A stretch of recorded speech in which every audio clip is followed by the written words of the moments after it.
to start the meeting for Health, Mental Health, and Education Committee. We have Councilmember Joe Buscaino en route, but I wanted to start so we're on time. And since there is no public comment, I'm going to open it up for public comment, and there is none.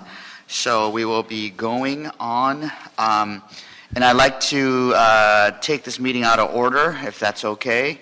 And because I want to afford for our city librarian, John Zabo, to come on up first and give us a presentation on our library system. Good morning. Well, first of all, let me just say thank you for the opportunity to present. And this came from a conversation that we had some time ago, just in talking about specifically those initiatives of the Los Angeles Public Library that address learning. And very intentional programs and initiatives that really take learning beyond just learning by happenstance in the library and really more formal learning experiences from certainly early childhood to teens to adults. And these are initiatives that really have high impact and really affect the overall health, broadly interpreted, of our city. And before I begin, I think it's worth noting, and I try to say this everywhere I go, I think public libraries today are more relevant than ever, and I think that they're more important than ever. We serve absolutely everyone in the community, and I'm very proud of that fact, and our staff all feel that way too. When you think about learning, the initiative that I'm exceptionally excited about, and one that we just entered into in November of last year, is a really groundbreaking partnership with the Los Angeles Unified School District. This is something we've been wanting to do for quite a long time. Where we now are providing a library card and library access to every single student in LAUSD. And of course, many students already take advantage of library services, but this will ensure that every child has a library card and that we send it directly to their home. And we began in November by sending out 58,000 library cards to every kindergartner in LAUSD and every student at 3 pilot schools in the Baldwin Hills neighborhood. And importantly, this provides access to those students with all of the digital resources that we have, which are quite significant in the library. Live online homework help, all of the e-resources that we have, e-books. Last year we circulated 5 million e-books, all of the language learning programs. And this really is a partnership, I hope, for additional activities and things to come with the school district and our ability to communicate with the families of the school district about all of the rich resources that we have. And frankly, the school libraries and the digital resources that LAUSD is currently able to provide are limited, frankly. Something else we're incredibly proud of is that we have begun weaving the STEM, or we call it STEAM, adding the arts into the acronym, topics into all of our programming for young adults as well as children as part of our full STEAM Ahead program: science, technology, engineering, arts, and math. So we're doing programs on coding, circuitry, stop-motion animation, 3D printing, and this has been incredibly powerful. We've received a federal grant to train all of our librarians to do this programming, so we're certainly working with nonprofit partners like LA Makerspace and others, but this is, we're doing even more and more programming through our libraries and that our librarians are doing themselves. For those who are 19 and older, who do not have a high school diploma or a GED, for just over a year now, we have been providing an accredited online high school diploma for adults. And also a career certificate. And this is not a GED, and to date we have had 76 individuals graduate with their high school diploma through the Los Angeles Public Library.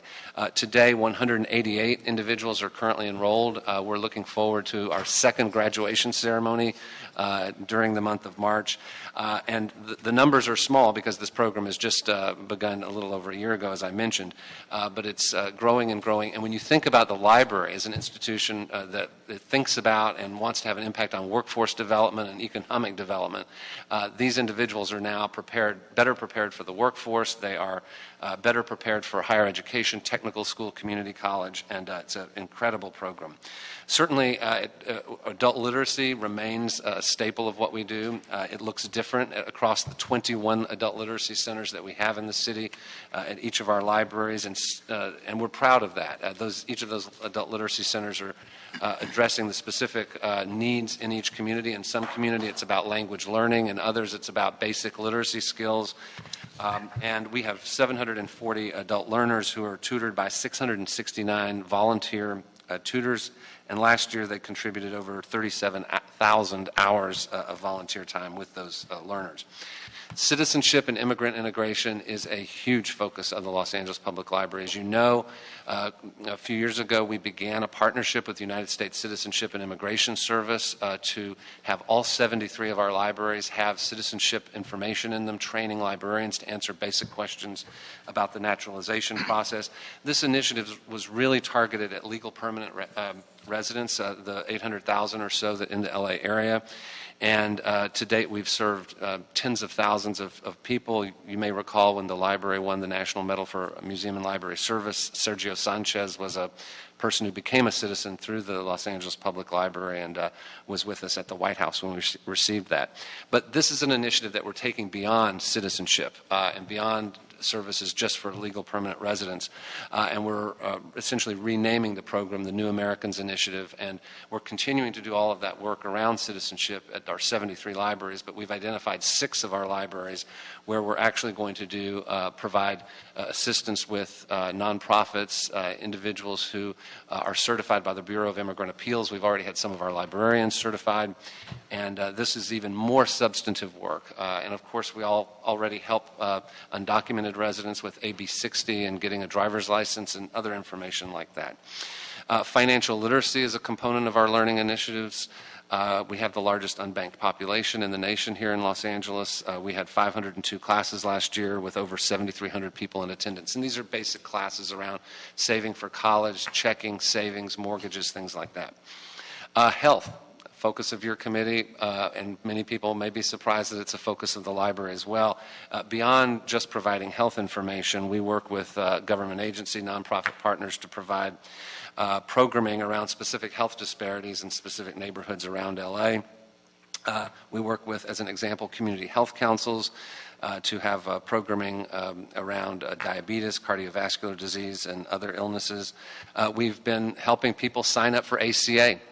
With Covered California, Medi-Cal, and CalFresh. Thousands of people signing up in our libraries.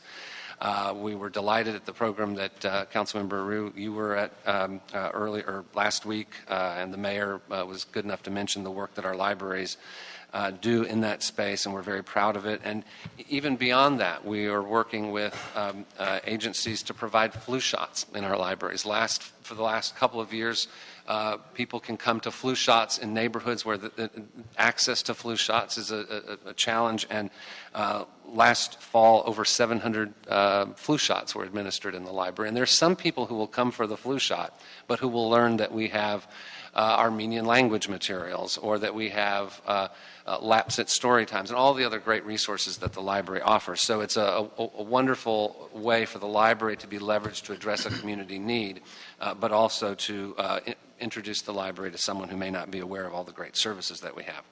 And then, of course, summer is coming. Summer reading remains a powerful program of the library. Over 37,000 people were registered in the program last year. Of course, it's very literature-based. All of the things you might remember about summer reading of your youth are still part of our program. Rewarding kids as they read books and check out books, puppet shows, fantastic children's programs. We invite children's book authors and illustrators to come into the library. But we're going beyond that. We have been working with the LA Food Bank to provide meals in libraries where there is a high percentage of children participating in school lunch programs during the year. They don't get that during the summer.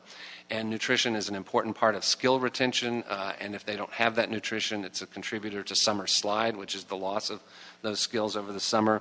And last year at 14 of our libraries, we served meals. We served over 15,600 meals, and we'll be doing that again at 14 libraries this summer. I could go on for the next 8 hours about the great work of the libraries. We are serving people in incredible ways. Much of the work I'm talking about is very innovative work that other libraries across the country, large and small, look to us as a model, and they replicate those programs in their communities. I'd say the the most replicated is our work around citizenship and immigrant integration. And we, of course, do all of this with your support, our mayor's support, the fantastic staff of the Los Angeles Public Library, our Library Foundation, and 67 Friends of the Library groups who you know well, you know how strong they are all across the city. And forgive me for talking fast, but I love what we do in the library, and there's a lot to talk about. With that, I'd be happy to answer any questions you might have. Yeah, thank you so much, John, for that wonderful presentation. And, I forgot to mention before you spoke that, our libraries are the most ubiquitous service centers across our city, and our libraries serve our constituents more than just books, as you thoroughly illustrated. But, Mr. Randall, for the record, were we supposed to read this in? Do we need to? For the record, this is a verbal presentation by the city librarian relative to the library system. Thank you, Mr. Randall. And Start all over, sorry. Okay. I'll be happy to, and I'll go through a completely different list of things that we do.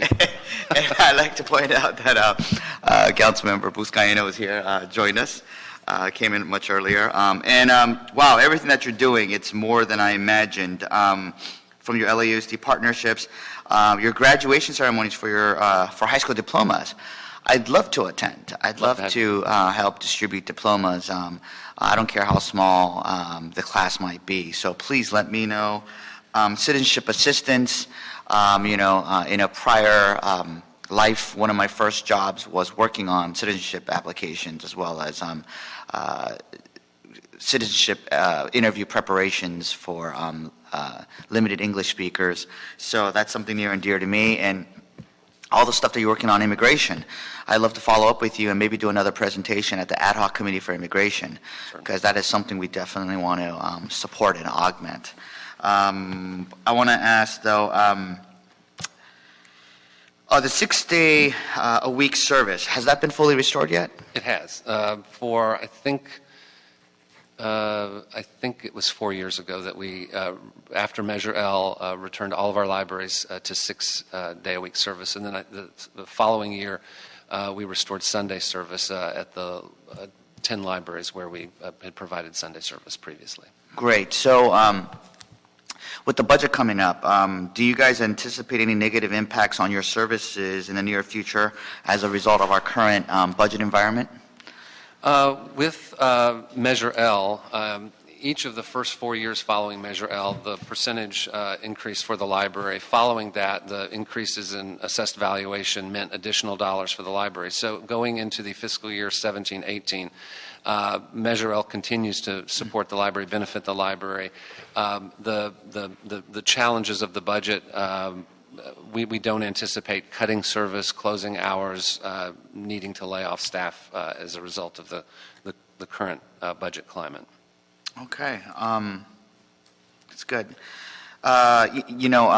Before I was in office, I was on the board for the LA County Library Foundation, and I know the county was very, very jealous because the City of LA library system has gone above and beyond, and it was a model not just for the county but throughout the nation because we do so many different things. So again, I applaud you on that. So all the funding for all these programs like the ACA sign-up and the citizenship classes, the graduation, the high school diploma ability for people to get, is that extra funding? Do you get funding from anywhere else, or is that all from the Measure L? That's a great question. It is in essence from a variety of sources. Much of the work I talk about is delivered by the employees of the Los Angeles Public Library. As you've heard me mention several times, we partner with a number of agencies and try to leverage our library's presence in the neighborhoods where the issues exist. And also programs like Career Online High School are funded privately. So we are able to bring in private dollars both through our Library Foundation, through grants, through our Friends of the Library to support the collections and programs of the library. So when you think about the budget investment of the city in the Los Angeles Public Library, because frankly we are a very trusted and loved institution, we're able to get a tremendous amount of volunteer support. We have over 7,000 volunteers, and those private dollars help us as well. So it is a combination of all of those things. Great, and definitely let me know and let all the committee members know, like Councilman Buscaino, because I'm sure we would love to support everything that you do. And and I want to make sure that the 6-day-a-week service is protected, as well as all your other programs are not just protected, but possible augmented. Thank you. And, one other question, you talked about LAUSD partnerships. Do you have any after-school programs at the library? Endless after-school programs. Absolutely. We have student zones. We have positions we call cybernauts, homework help aides in our libraries to help with provide homework help. Of course, the live online homework help tutoring that we offer. And then there are teen councils throughout our libraries that teens participate in. So being a safe space and a place for learning after school is an incredibly important priority for us. Great. And all our libraries have free Wi-Fi, right? Internet access? They all certainly do. Absolutely. Great. And, you mentioned the 6-day-a-week service, incredibly important, and that was an important deliverable of Measure L. And just additionally on Measure L, every promise made to the voters back in 2011 with Measure L has been met by the library. And is the Wi-Fi available in a various square foot radius from the library, or is it just in the library? It is available, and it's intended to provide access in the library. Inevitably, it is just available just beyond the library. Yes. So what about information technology? So how is it ebooks and all of these things going on? So what does our city library have done to integrate all of that? Certainly. Well, ebooks continue to be an incredibly popular service of the library. As I mentioned last year, over 5,000 pieces of e-content were circulated. So this is not only e-content, this is downloadable e-audiobooks, streaming film, e-comics, e-magazines. We provide e-content in a number of formats. We offer over 900 online courses through our library. This is access that we pay for and then make accessible to the public. Last fall, entered into a partnership with Scenic, which is a statewide nonprofit that provides broadband access to all of the University of California campuses, all CSUs, K-12, throughout the state, and recently a change in state law allowed public libraries to participate in that. We are now the largest, of course, library in the state participating, and it has taken our broadband up to 100 gig, which we actually believe, we know is the largest broadband access in the nation, and we believe of any public library in the world. And this is incredibly important when you think about all the things that we're doing in the digital space. We are circulating at some of our libraries, it's a pilot program, we're circulating preloaded Nooks and Kindles. We have a tech tryout card in our libraries where a librarian will be there for people that don't know how to access the library's digital content so that they can show them how. And all of the access that we purchase to digital content is, quite frankly, ravenously consumed by the good people in Los Angeles, and it's incredibly popular, and our use numbers grow and grow and grow. It now represents about a third of our total circulation, the content that we circulate online. So have you seen a decrease in traditional book checkout because of all this new e-content, or what's the new trend? Or is there something else besides e-content? What's your most used services in the library versus 20 years ago? Books are certainly a tremendous, we're circulating, well over 12 million physical items through the library annually. E-books are growing dramatically. Circulation of traditional print material is declining a little bit. Foot traffic in our libraries is growing because of the diversity of services you can see we're offering and because we're tailoring our services directly to community needs. In terms of use growing dramatically, it's certainly growing in the e-space. Great. Councilman, do you have any questions? Thank you, Mr. Chairman, for bringing our city librarian before the committee. And thank you, John, for your presentation. I truly believe our city libraries hold the key to improving literacy across the city lines. And I do want to recognize you and your leadership and also all of our library staff, our city librarians. I feel I have the best librarian in San Pedro, Miss Kelly, Anita Kelly, who carries nearly 250 pounds of books on a bike and pedals that bike across the city.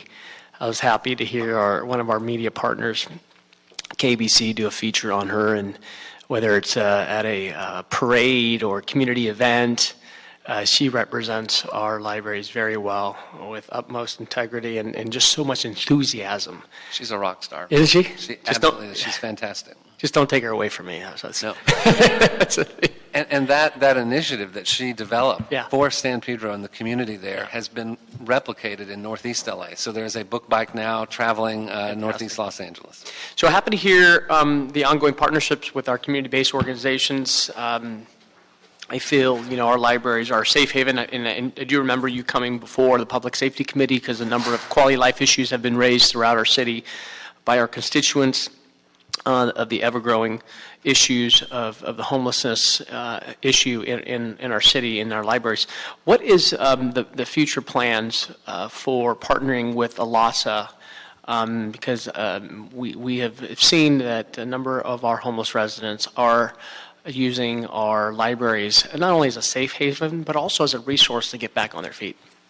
That's a great point. I'm glad you mentioned the resource part because that's absolutely true. And we have been working with LASA for some time, and our relationship is growing, and we're hoping to expand it to more and more libraries.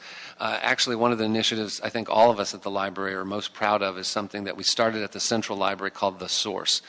And it's where we bring, working really with LASA as our principal partner, but we bring in other agencies like the Department of Public Health, Department of Public and Social Services, Social Security Administration, DMV, nonprofits that serve the homeless, and we bring them all together. And usually it's between 12 and 15 agencies together in a single room at the library where homeless patrons can avail themselves of all of the services, be it transitional housing, be it a health issue, a mental health issue. Department of Mental Health is there.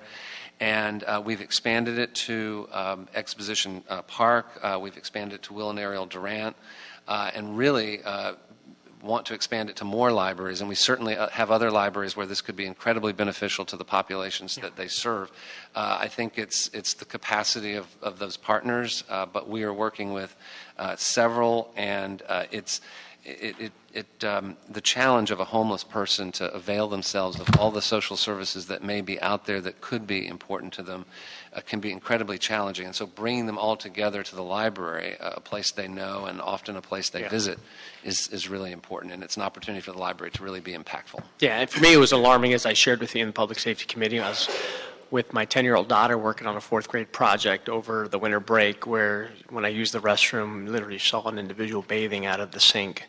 So I know it's also a quality of life issue, with the point where we have to continue to share, express and show compassion to those who need the most help, but also the point where we have to, we have children coming in and out of the libraries to the point where we're not deterring families from using our city libraries. Appreciate that response.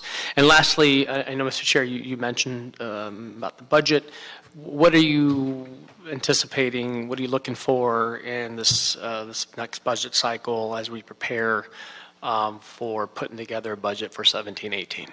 Well, we're looking to sustain all of the programs that we're currently providing. Measure L is giving us an increase going into the next fiscal year.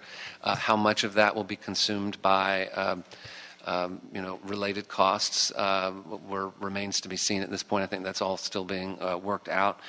We don't, as I mentioned earlier, anticipate any cuts in services.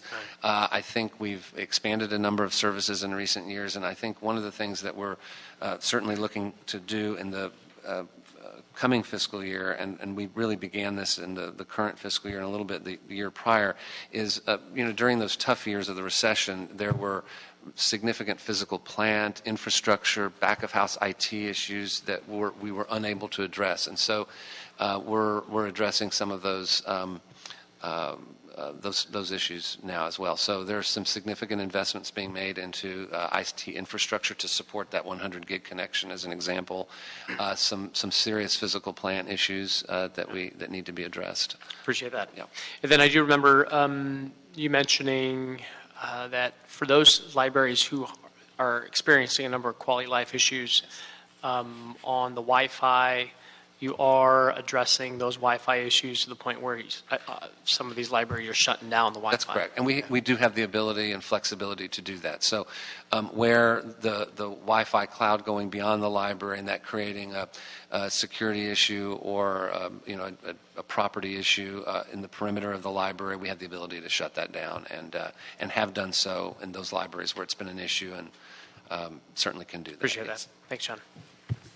Thank you, Councilmember Buscaino. And if you want to start bragging libraries, I mean, I have some very historic libraries like the John C. Fremont, Yes. and then, of course, our Memorial Library at the Memorial Park, Wilshire Branch, Fairfax. I mean, hey, so.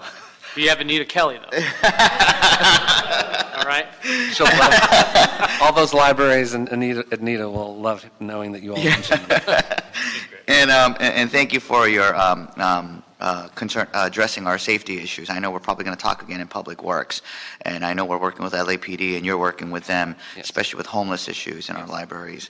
So I thank you for that. But again, thank God for Measure L, because as we know, services like libraries and parks are the first to get cut whenever we have bad budget times, and the last to get funded when things improve. So thank God for that. So I want to give you my full support on anything to do with the library. I mean, this is the, we often forget, but this is the safety net. This is the most publicly accessed.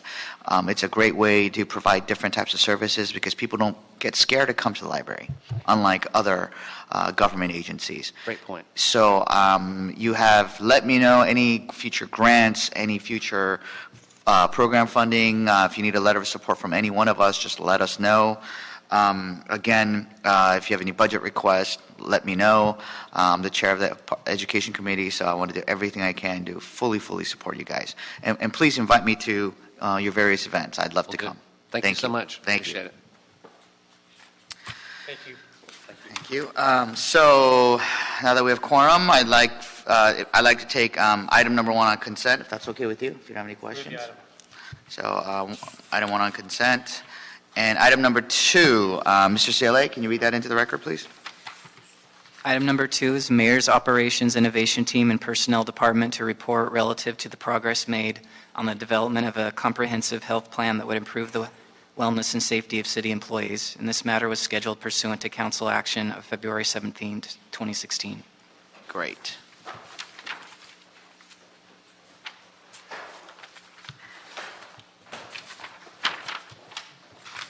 Good morning, council members. Shamel Graham with the Mayor's Operations Innovation Team. We're excited to present this morning and share the progress that our team has made in close partnership with the Personnel Department to enhance the wellness and safety for the city workforce. In our presentation, we'll cover the challenges that our team discovered as of fall 2015, discuss the impact those challenges have on the city workforce, and also share the achievements that we've made since then and outline the goals that we have as we move forward and discuss next steps. Hello, council members. My name is Juan Vasquez. I'm the data strategist on the Mayor's Operations Innovation Team, and I have the pleasure of working with my colleagues here along with the Personnel Department. Let me take you back in time real quick to fall 2015 when we began this work. We identified 3 core areas under which we saw these challenges. I want to highlight that these work in unison. It is not about any one kind of leading the other. All 3 of these categories work together to lay out the impact that I'll speak to in a minute. These 3 categories are data, resources, and accountability. On the data end of things, we saw that incomplete and late reporting at the department level made it really difficult to set citywide benchmarks and key performance metrics. So looking historically over time at performance at a citywide level or the department level was really impossible in many ways. On the resources end of things, there was no citywide risk management tool. City risk is a number of pieces working together, and so without a tool at the citywide level, you really couldn't see what that looked like. Additionally, an understaffed safety division made it so that there was a lack of safety programming at the department level and citywide. And accountability, I'd say, is the largest thing. There was lack of strategic planning, and there was a true need to standardize our approach to department performance review. So 3 core challenges. The way we saw them impacting the city in 2 ways. On the human or staff end of things, close to 18% of city workers filed a workers' compensation claim in fiscal year 14-15. This meant that there were close to 1.6 million injured on duty hours. If you think about that in 8-hour workdays, that's more than 200,000 8-hour workdays where city employees were being paid, but due to injury or the associated reason for the claim, they were not performing the work that we and the residents of the city need them to do. Talking about dollar figures, that meant that the equivalent of 2.5% of the city's budget was going towards workers' comp and related expenses. And we saw that in the last 5 years, that number is more than $1 billion. Again, these figures reflect fiscal year 14-15. So big problems, big challenges. Let's talk about some of the achievements and the success that we've had in the last year and a half. Starting with data, I'm going to share with you four victories or success stories, how we're improving and leveraging data. The first is the implementation of a best practice industry standard metric. This is claims rate per 100 employees, and this metric now lives permanently on the mayor's dashboard. We've been reporting on it for 3 months, and it's a combination of a number of data points. This is really important because for the first time we can look at the city historically against itself, not looking at just new claims, but acknowledging that the size of staff changes year over year, and this number accounts for that. So we can look at the city year over year, and we can also look at the departments year over year. Again, this is now baked into the way the mayor kind of runs his operations, and it's something we're really excited to have out there. The second thing I'll highlight is a roadshow that we went on sometime in summer of last year with our top 8 liability cost-producing departments. We used an interactive business intelligence tool called Tableau, which is here on the screen, and it's in the next slide that you have.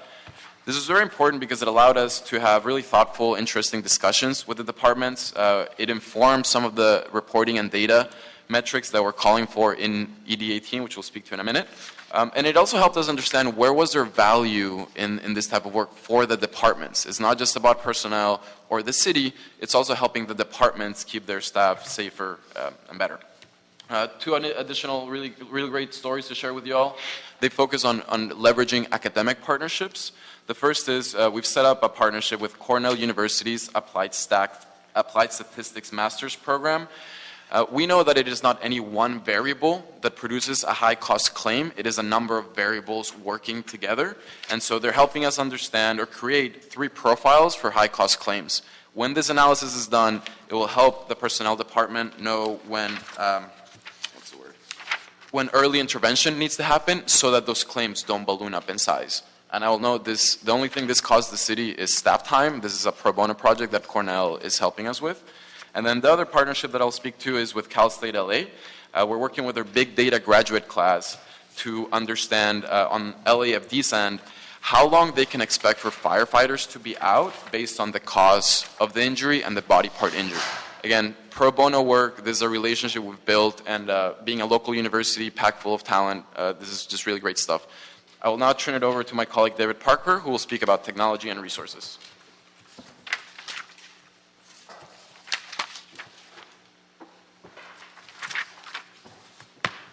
The city chose Risk Connect, which is a best-in-class risk management information system that enables risk managers, safety personnel, and supervisors to track, manage, and report on risk, including workers' compensation, litigation, property management, environmental health, and safety. The implementation is in full swing, with configuration having begun in December, and we are on track for a launch date of early summer. Prior to launch, the system will undergo rigorous testing and will begin user training. Some of the potential functionality we are working on includes electronic forms, additional workflow capabilities, OSHA electronic reporting, and integration and interfacing with additional city systems. I'll turn it over to Shamel Graham. So I'll now speak to Executive Directive 18. As you're aware, the mayor released Executive Directive 18, a safe and healthy workforce and risk management, on February 1st, 2017.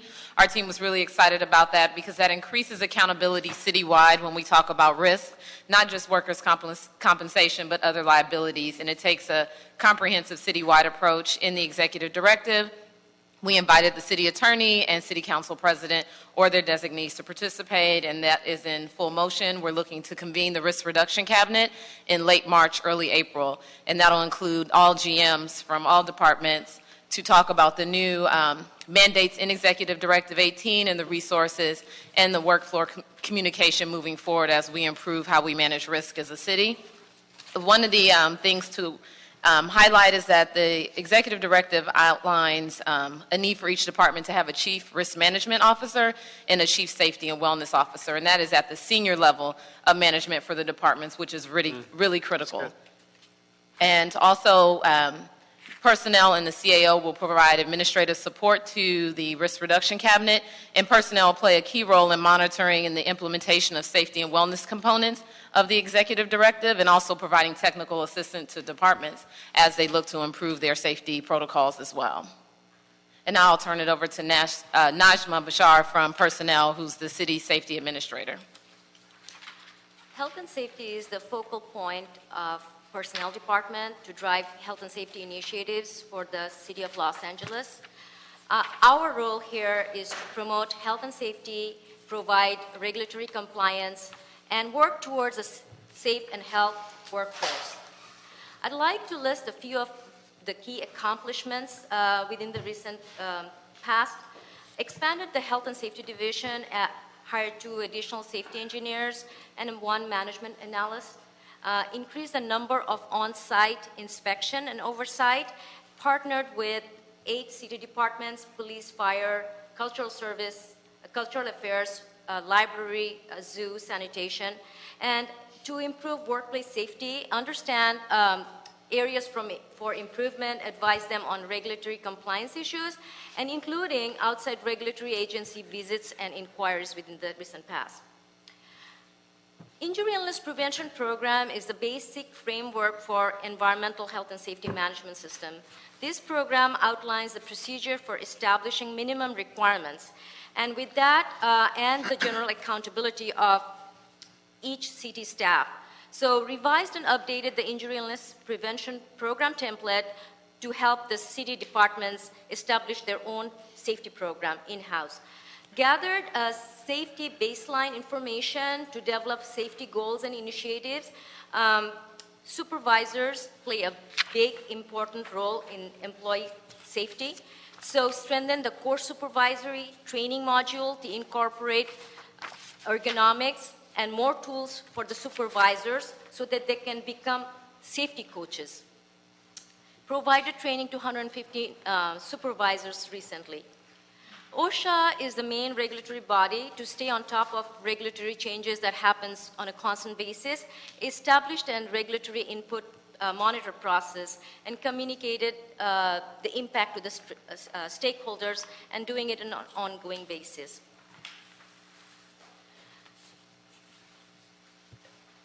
For the long-term strategic goal for a safer future, and in accordance with the Mayor's Executive Directive 18, we have 3 long-term strategic goals. Number 1 is to utilize effective partnership with every city departments to streamline safety efforts to reduce risk. To support this initiative, we want to convene and lead safety working group and forum to share information, regulatory updates, best practices, and align common goals and initiatives within the city departments. Would like to develop an institute safety coordinator training program to focus on hazard recognition and mitigation techniques so that they can support their own city department best. Personal safety department safety engineering staff would like to assign each 1 safety engineer to each of these departments that would provide consultation and as well as matters related to health and wellness. They would assist the city departments on doing on-site safety inspections, evaluations, and inspections, as they are already started doing it, and oversee accident, incident investigation, corrective action, and updates. They would also provide, and our team would also provide OSHA site visits and correspondence as needed be. The second initiative is to ensure compliance with city policies and programs to advance safety improvements. Develop and issue a safety wellness commitment statement to focus on accountability. Enhance the injury illness prevention programs citywide, and an ongoing process measure the safety program gap analysis and develop programs, templates, safety bulletins, training aids to aid different city departments and bureaus. The third initiative is to institute an electronic database, use risk management information system, and Risk Connect is our chosen framework to ultimately manage the risk, which will track safety audits and corrective action, which will perform detailed root cause analysis and accident investigations, perform trained analysis in related to injury claims and costs, OSHA rates, injury on duty hours, and everything, and including give the general manager on a day-to-day basis an interactive dashboard where they can see what's happening in their arena, and be the warehousing for record keeping, which is a requirement for Cal OSHA in terms of health and safety inspections and training records. To implement all these strategic initiatives fast and effectively, we do need some additional help from you. We need additional 2 safety engineering staff and an industrial hygienist. Industrial hygienists would go out and effectively and on time assess health-related issues or concerns that our employees may have in related to mold, asbestos, and lead. With that, we would want to have a fully functional industrial hygiene lab and need your assistance in doing equipment updates. So with that, I'm going to hand it out to Steve Montanaya, who is the Chief of the Benefits Division, who will talk about the wellness program. Okay. So I'm very happy to update you on where we're presently at in creating a wellness program for the civilian workforce. So as you may know, the benefits program that we have for the civilian workforce is under the control of the city's Joint Labor Management Benefits Committee. They've had a long-standing interest in being able to put together a very robust wellness program. Over the last year plus, we've actually now been able to create both the internal as well as the financial infrastructure to put us on the path towards building that long-term program. So those resources include approximately $1.3 million that we have in annual commitments from our healthcare partners. And we've also been able to obtain dedicated staffing to help with the program. So the objective for the program is really to be able to engage our membership for the purpose of impacting, in particular, chronic care conditions, which are really the ones that are driving most of our healthcare costs.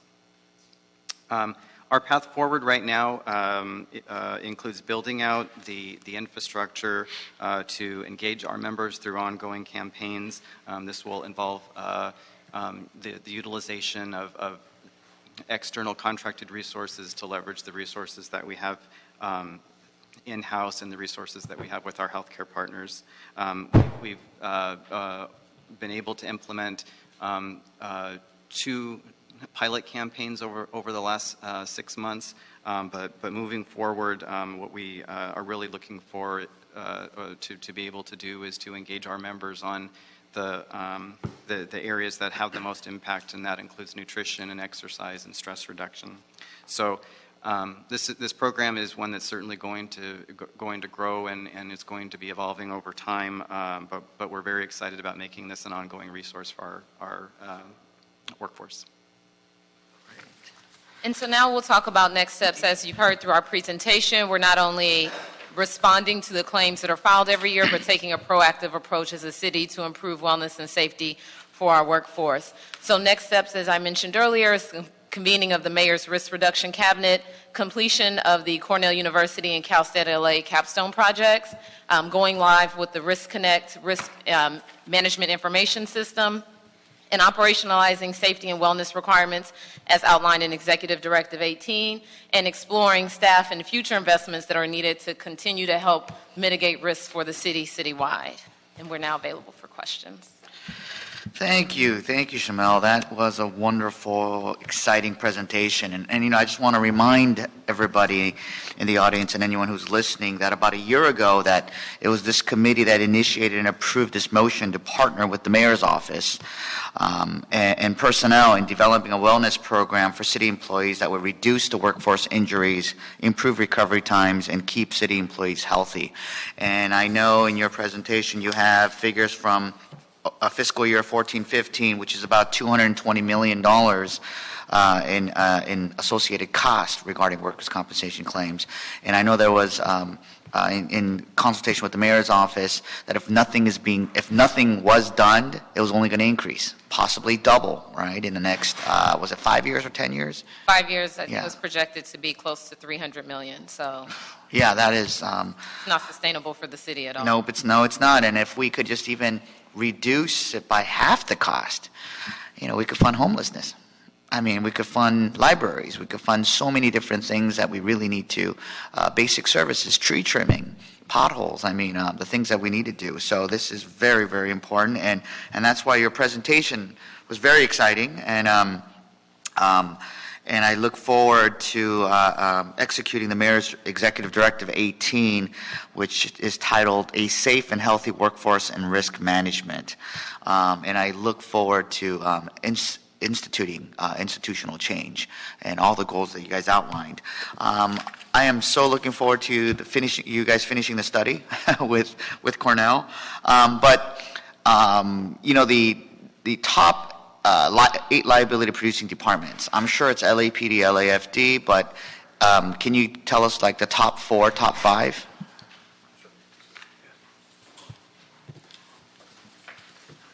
I'd be happy to follow up with your office on the exact order, but there's also street services in there, sanitation, GSD, definitely the sworn units and PD and FD occupy the top spots. And recreation and parks. Correct. GSD is actually one of our model departments that we've been looking at. Tony Royster is very engaged in risk management for his staff, so compared to the number of staff that they have and the claims, they are kind of like our model as far as being having increased accountability on the general manager level and being proactive about that. So he's involved in the risk reduction cabinet, and because we're also looking for this to be a way where there's information sharing, peer sharing, and best practices as well amongst city departments, because the varying needs vary between departments based on their work, but there are definitely efforts from the leadership level that can be consistent across departments, and that's why it's definitely important to the mayor to convene this cabinet. Tony's very responsive and not surprised there at all. So was there anything that stuck out like a sore thumb, whether it's whether it was a department that you never thought was going to be a high utilizer, or even, I know you're still in progress about the top 3 high-cost claim profiles, but was there anything that was shocking? Yeah, if you reference the dashboards that we built, there was one thing that really stuck out with me. I mean, of course, a number of trends kind of pop, but if you look at division, there was a disconnect between what department saw as division and what the system at the personnel level saw as divisions. So that meant that we're not using the same language. And so we can really, the division level was really interesting to departments, specifically our larger ones. It seems that IVOS, the claim management system at the personnel level, looks at geography, as opposed to at the department level, we think about hierarchies and the structure within the department. So that's one area where we get our data housed in order. We could create a lot of efficiencies and really educate each other in really successful ways. Right now, because we use different language, that's not possible. Okay. That's one thing. So what about the top 3 high-cost claim profiles? I mean, I know it's still in progress, but can you give us a little preview? We had our kickoff about a month ago, so it's entirely way too soon, but we are excited as to what that's going to return, because it does inform a number of future efforts. Wow, I am very much looking forward to it. I mean, this is a potentially huge cost savings, and it helps on both sides, because anything we save here, and we get to spend in other basic services, it's double, twofold. So, do you have any questions? Yeah, I really appreciate the presentation and the effort being made. I love this innovation team. One of my favorite initiatives that the mayor launched. I see it a lot through our information technology and grant committee. I see the work being made in our fire stat and in our police work that's being done. Here, I believe what's being presented is a way to avoid litigation at all costs. I have a perfect case. In Southeast, at the Southeast Community Police Station, there's been complaints by the detectives of mold in the AC unit, to the point where they had to launch a press conference to raise awareness. We brought in General Services and Tony's folks. So in a case like that, how, I mean, from what I'm gathering here is you want to avoid at all costs a press conference to raise awareness. Is that my understanding? So I just want to avoid being more reactive than being responsive. How would you respond to a case such as the one that we're experiencing in Southeast? So the case within Southeast Division actually translates to one of the other reform areas that we're working on, which is real estate asset management. And also with those efforts, is instituting the technology platform for us to be able to better manage our assets, track when things need to be improved, maintenance and operations, Yes. and really understand when there's deferred maintenance, the long-term impacts on that, and especially with capital improvements to projects. And with the technology infrastructure on that system, it provides an integrated work management similar to Risk Connect, because there are a number of different modules and information that's being inputted by different staff members, but you can easily run reports and take a comprehensive look at the asset, which we haven't been able to do to date, because everything is, a lot of things are kind of decentralized in certain ways, so there's not a consistent system or platform that everyone is using, so they're managing assets on individually owned spreadsheets, or building maintenance has their own FM1J system, but with this, we have our primary modules that will be launched this summer, and there'll be 6 different modules, so we'll be able to address those types of issues as far as the management of the assets. So it goes back to the Southeast Division is more the built environment that the employees are working in and how all of these interplay. So Got that. Thank you so much. Something to add to that as Sure. well. We will be interfacing with 311 with Risk Connect interfacing. And what that will allow us to do is to actually, as a, on any given day, street services obviously has more sidewalk repairs than can be handled. This will actually allow us to connect a potential claim in litigation with a sidewalk repair. So Nice. the problem is if someone hurts themselves, there should not be a second or a third person hurting themselves. This will actually allow us to prioritize those to the top of the queue. If we just have one of those happen, the return on investment on the entire system. Absolutely. Cost savings. Yeah, Yes, exactly. So absolutely. it's exciting for those types of things, and Right. we really can't wait for the system to go live. You're a blessing to our city, and again, this is something that we could have done years ago, but happy to see it advancing. Thank you. That's why I say this is so exciting. I mean, the amount of lawsuit payouts that we give, it's just, some of it could be so preventable. And like you said, just one. I mean, we're hoping it's going to be more than one that we're going to be able to catch, but we have a high bar for you guys, and I know you're up to the challenge. And one thing about Risk Connect, so it's phase 1 is currently in progress. I mean, is already launched, but or is it's launching in July? Yes, early summer, yes. Okay. Wow, so I really look forward to that too. I mean, we'd love to have you back when you finish all the different studies and you have some more metrics, and please keep us apprised. I'm also on personnel committee as well, so whatever we could do to push this through, because to prevent the extra $100 million in workers' comp claims in the next 5 years, as well as reducing our current claims of $220 million. I mean, this is a potential huge windfall. So I really, whatever we could do to support. I just did a press conference for Measure H, and that's supposed to generate $355 million in 10 years. We could potentially generate that much in the next 5 years just by cost savings. So I really appreciate what you're doing, and I look forward to seeing you guys again soon. thank you. Here, council members. And I have a public comment card from our own health commissioner, Ron Cato.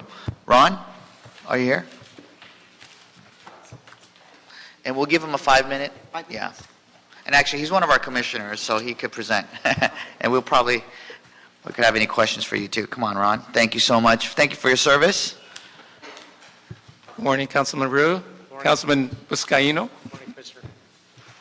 And thank you to the innovation team that made this presentation. As introduced, one of the city health commissioners representing Council District 11. And the city planning had created a health and wellness chapter. Included in that is a program for employees as well, city employees. And the city council created this ordinance created an ordinance to create passed an ordinance to create the City Health Commission to make recommendations to the council. And in today's report, we heard a lot of data about reducing injuries, but also if the team could look into getting data about sick days and to see how we can be improving that, working towards being able to, as they implement their pilot programs on nutrition, exercise, stress reduction, see how those results in reducing sick days, as well as if there is any correlation between sick days and injuries in the departments, because I think they go hand in hand. If you're not well, naturally you're going to get. So, where can we, try to work on the cause? And so these would be, some of the suggestions I like to make today for this committee to consider recommending to the team. And also at a future Health Commission meeting, invite the team to make a presentation there on these subjects. Yes, definitely. Thank you so much for that input. And is the Health Commission, are you guys already working with the mayor's team? No. Shamel? No. So I'd like to not just make that recommendation, but I'd like to ask the mayor's innovation team to work with the Health Commission, because and this is one area where I believe the Health Commission could help out, because I know there's various commissioners are nutritionists, public health specialists, and this is exactly what the Health Commission was set up for. So not only make a presentation to our Health Commission, but see what other recommendations you might have for collaboration. So thank you so much for being interested. Okay. Thank you for your time. Thank you. Okay, that's a receive and file, right? Receive and file, and thank you so much. There's no action to be taken on this item. I'm sorry? There is no action to be taken on this item. Thank you. So thank you for that meeting, and so there's no other items on the agenda, so we'll close our meeting, and thank you so much for attending.